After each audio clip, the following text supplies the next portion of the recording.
Hello guys! Welcome to Justina07 Mix Vlogs. Ayan, this is it. Done. Bistik na buto ng kadiyos guys with hard-boiled egg and green bell pepper. So ayan, luto na siya guys. So ito ang aming uulamin for dinner.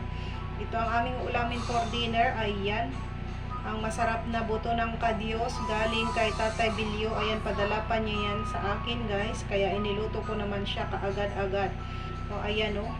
2 piraso lang guys talaga yung inilagay ko dyan na itlog. Kasi dalawa lang naman kaming magtita ang mag-uulam nito guys. Kami lang dalawa na magtita. Ayan, sarap-sarap ito guys. Ang sarap nito. Pero may iba pa rin ako guys inilutong ulam.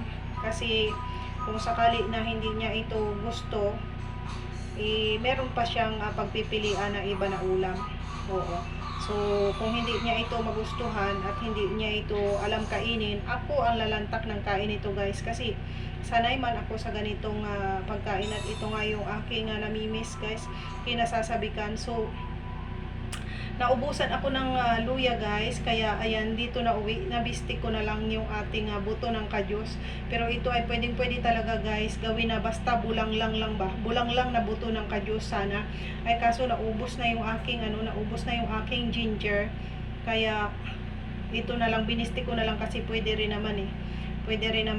Kaya ito na yung ating buto ng kadiyos na bistik guys, ayan o. Sarap niyan guys.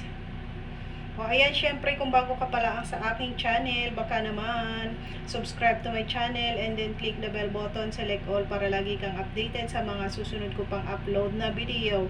And to all my dear subscribers, viewers, silent viewers, sharers and likers, and their members and super chatters, thank you so much sa inyong lahat guys. And hoping na kayo din ay may naka-prepare na dyan na mga pang-ulam para sa inyong buong family. Ayan, sana ay tapos na din kayong magluto katulad ni Justina. Ayan, waiting na lang tayo sa ating eating time. Ayan, tapos na tayong magluto guys.